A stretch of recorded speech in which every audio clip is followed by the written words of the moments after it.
शिवसेना उद्धव बाळासाहेब ठाकरे गटाचे नेते चंद्रकांतजी खैरे आपल्यासोबत आहेत। सर, जालना जिल्ह्यात अंतरवाली सराटीत गेल्या 9 दिवस आमरण उपोषण सुरू होतं। जरांगे पाटलांनी काल सरकारचं एक शिष्टमंडळ भेटलं, त्यानंतर उपोषण मागे घेतले। कसं बघता 9 दिवसांनंतर हे उपोषण मागाले आणि सरकारने परत 2 महिन्याचा वेळ मागितला? सर्वपक्षीय म्हणजे मंत्री किंवा बाकीचे सगळे नेते मंडळींची बैठक झाली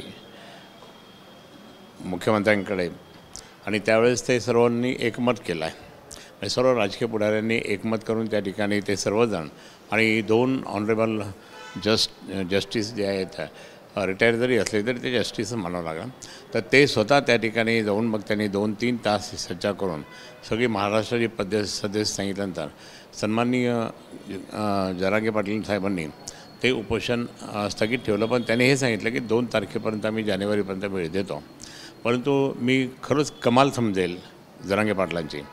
मनोज जरांगे पाटील हे एक सर्वसामान्य शेतकऱ्यांचे सुपुत्र, खूप काही श्रीमंत नाही, खूप गरीब, पण त्यांनी हे आंदोलन रेटून धरलं आणि माननीय शिवसेना पक्ष उद्धवजी ठाकरे साहेब, संजय राऊत साहेब, अशोक चव्हाण साहेब, आम्ही सर्वजण त्या ठिकाणी पहिल्या दिवशीच गेलो होतो आणि जे काही त्यांच्यावर लाठीचार्ज झालं होतं ते झालं होतं। तिथून ते सगळं भडकलं प्रकरण ना, की लाठीचार्ज कशाला केला, जरांगे पाटलांनी गोळी पण दाखवली त्यांना। हे सगळं जरी असलं तर त्या ठिकाणी जरांगे पाटलांनी मराठा समाजासाठी खूप मोठं काम केलेलं आहे आणि जबरदस्तपणे काम केलं आणि संपूर्ण मराठा समाजातील सर्व जनता त्यांच्या एकदम त्यांना खूप ॲप्रिशिएट करायला लागले की बाबा यांनी उपोषण केलं। अनेक महिलांनी, अनेक मुलींनी, अनेक कार्यकर्त्यांनी ते जिवंत राहावे, त्यांना काही होऊ नये म्हणून देवाला प्रार्थना केली, अभिषेक केला, कोणी काही केला, पण इतकं प्रेम त्यांच्याबद्दलचं वाढला आणि म्हणून शिवसेनेची भूमिका माननीय उद्धवजी ठाकरे साहेबांनी स्पष्ट केली होती की काही झालं तरी त्यांना तुम्ही न्याय दिला पाहिजे। म्हणजे एकतर त्या ठिकाणी मराठा समाज असेल, ओबीसी समाज असेल किंवा धनगर समाज असेल, त्यांना आरक्षण दिलं पाहिजे।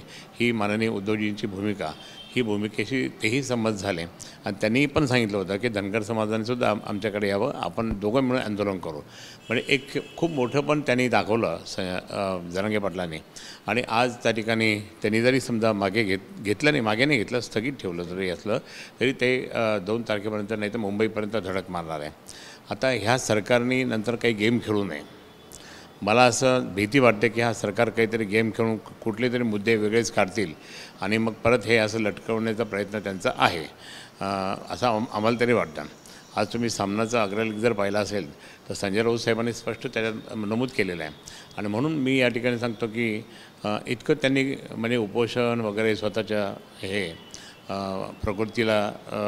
प्रकृतीकडे न पाहता लोकांसाठी इतकं काम केलं आणि म्हणून त्या दृष्टिकोनातून जर पाहिलं तर सरकारने मग ह्या सरकारने हे केलं पाहिजे। जरी समजा त्यांचं मागे पुढे काहीतरी होत असेल हे 16 लोकांच्या ह्याच्यामध्ये, तरी पण हे जितक्या लवकर कराल तितकं सरकारबद्दल त्यांचं मत चांगलं होईल, त्याचं सरकारबद्दल त्यांचं मत खराब झालेलं आहे। सर, प्रश्न असा आहे ना, जरांगे पाटलांनी सांगितले की सरसकट मराठा समाजाला आरक्षण द्या। मुख्यमंत्र्यांनी तात्काळ काल प्रेस घेतली होती, त्यावेळेस सांगितले की जरांगेंनी अशी मागणी केली की ज्यांच्या कुणबी नोंदी आढळतील त्यांनाच आरक्षण द्या। हा कुठेतरी फरक जाणवतो? नाही, त्यांनी कालही सांगितलं जरांगे पाटलांनी की सरसकट द्या, त्यांची मागणी शेवटपर्यंतच आहे, सरसकट द्या। आणि सरसकट द्यायला त्या ठिकाणी मुख्यमंत्री, मला वाटतं त्यांच्यावर काय कोणतं प्रेशर होतं माहीत नाही, पण त्यांनी तिथे काल बोलताना त्यांच्या बाईटमध्ये बोलताना त्यांनी सरसकटची मागणी केली नाही असं म्हणतात, पण त्यांनी केली होती।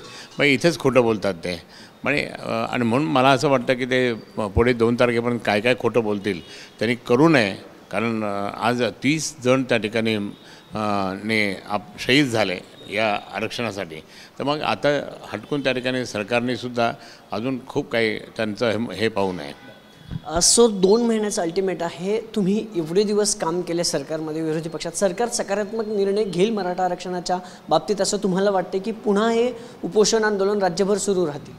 नाही, मला एक सांगायचं की त्या एक खूप चांगली दिल्लीमधली परिस्थिती कशी लोकसभेची, मी लोकसभेत 20 वर्ष काम केलं आणि त्यावेळेस माझ्या काळातच त्या ठिकाणी मी मराठा संग्राम समितीचं आंदोलन आमच्या तिथे दिल्लीत चाललं होतं, ते 8 दिवस चाललं, ते मी त्यांचं म्हणजे उपोषण संपवलं आणि मग त्यांना त्यावेळेसचे मंत्री जे होते गेहलोतजीकडे घेऊन गेलो होतो। गेहलोतजींनी सांगितलं असं तर आपल्याला हे बाकीचं ते सांगायला लागले की तुमची परिस्थिती म्हटलं जरा अडचणीची असेल तरी त्या ठिकाणी आम्ही आमच्या मंत्र्यांना मुख्यमंत्र्यांना सांगू. त्यावेळेस मुख्यमंत्री देवेंद्र फडणवीस होते आणि ते म्हणे की खरे साहेब मी सगळी फाईल पाहिल्यानंतर आपल्या गव्हर्नमेंटनीसुद्धा काही पाठवलं नाही आणि त्याच्या आधीच्या गव्हर्नमेंटनीसुद्धा काही पाठवलं नव्हतं म्हणा.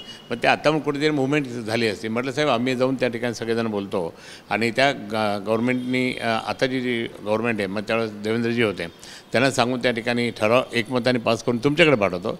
पण तुमच्याकडे पाठवल्यानंतर आम्ही महाराष्ट्रातले सगळे 48 खासदार बाकीचे इतर खासदार सगळ्यांना मिळून त्या ठिकाणी सगळ्यांना सांगू. जसं आत्ता जे काही केजरीवालच्या बाबतीत त्यांनी सुप्रीम कोर्टाने आदेश जरी दिला कारण त्यांनी भीती काय होते की मराठा आरक्षण हे सुप्रीम कोर्टात टिकणार नाही.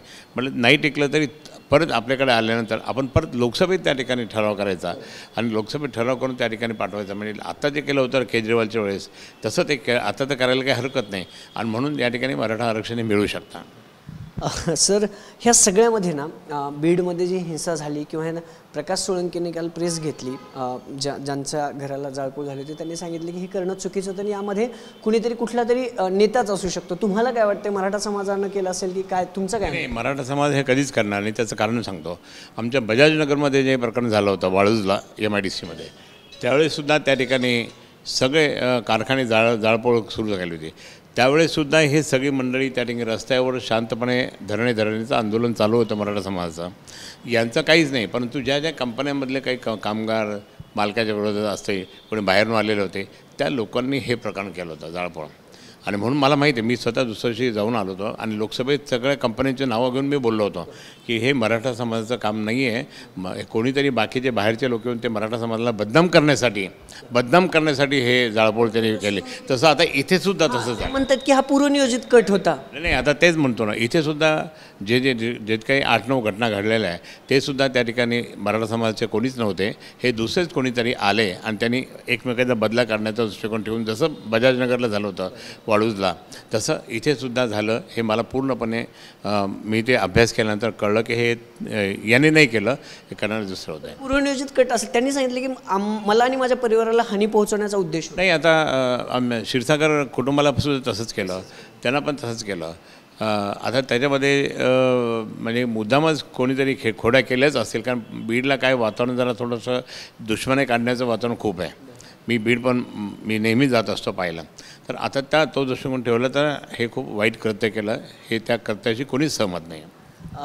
मनोज जरांगे पाटलांनी असं म्हणाले की जोपर्यंत आरक्षणाचा हा सगळा तेढ सुटत नाही तिढा तोपर्यंत नोकर भरती जी आहे ती थांबवावी राज्य सरकारने आणि जरी नोकर भरती केली तरी करताना जी आरक्षित जागा आहे मराठा समाजाच्या तरुणांसाठी असं काही करेल राज्य सरकार नोकर भरती थांबेल की पुन्हा समाजाला नाही. आता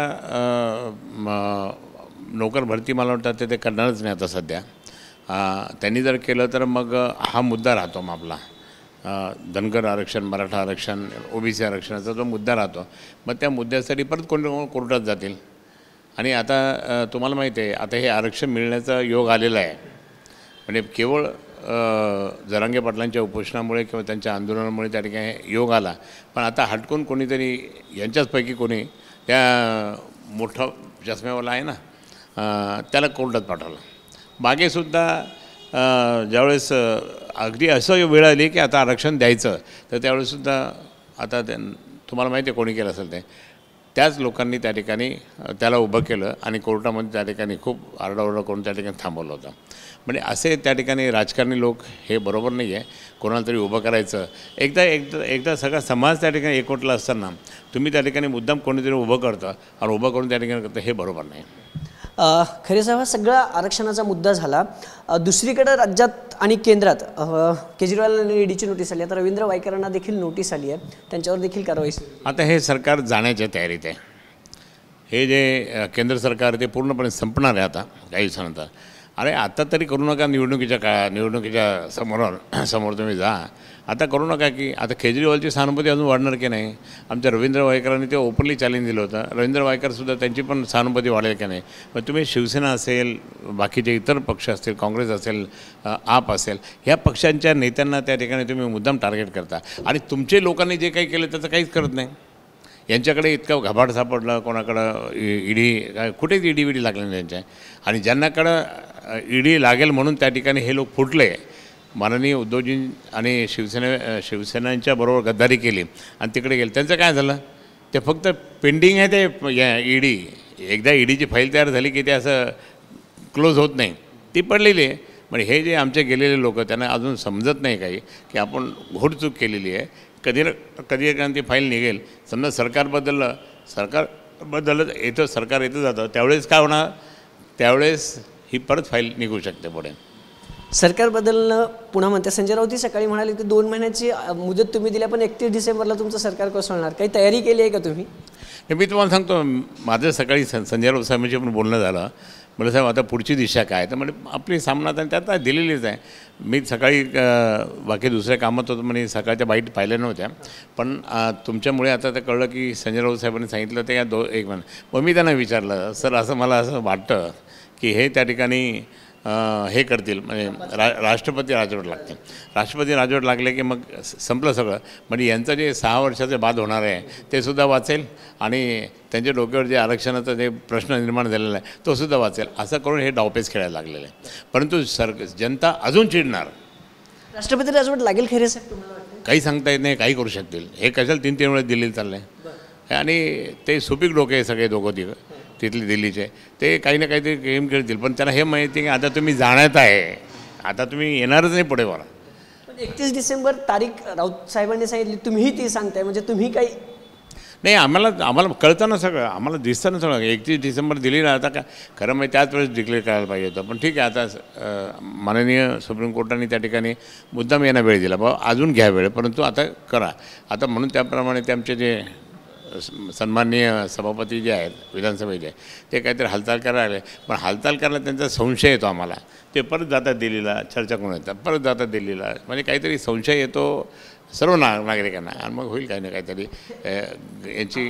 तुम्ही म्हणताय, पण दरम्यान ना TV9 मराठीशी बोलताना राज्याच्या उपमुख्यमंत्र्यांनी असं सांगितलं होतं की आमच्याकडे बी प्लॅन आहे. जरी देवेंद्रजी फडणवीस त्यांनी TV9 एक तर आजारी आहे, ते लवकर बरे व्हावे अशी मी परमेश्वर प्रार्थना करतो. तिच्या मुलाखतीत असं सांगितलं होतं खैरे साहेब की जरी शिंदे अपात्र होणार नाहीत, जरी झाले तरी त्यांना विधान परिषदेवर घेऊन आम्ही मुख्यमंत्री. सांगतो असं होत नाही. एकदा अपात्र झालं म्हणजे 6 वर्ष तुम्ही कुठल्याच पदावर राहत नाही.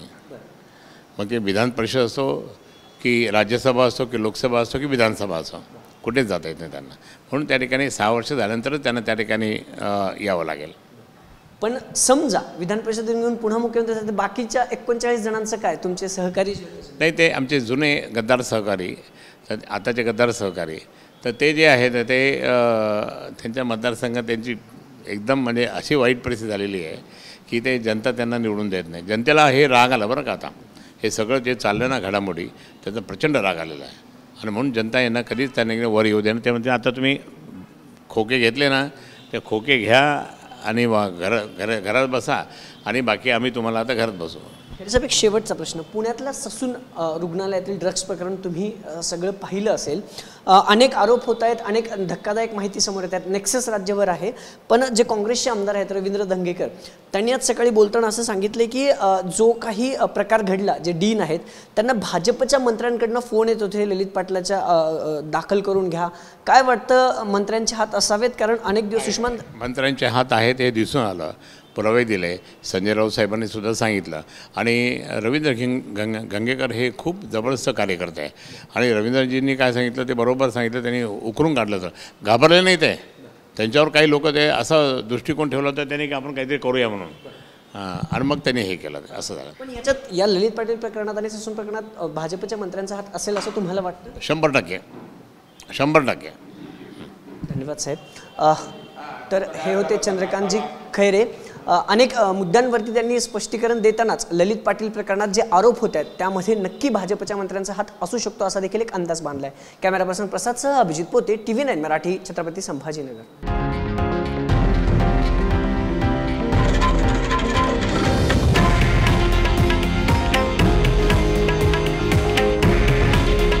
हे आहे देशातील नंबर 1 न्यूज नेटवर्क, आणि आपण पाहत आहात TV9 मराठी. काळजी तुमची, हित महाराष्ट्राचं.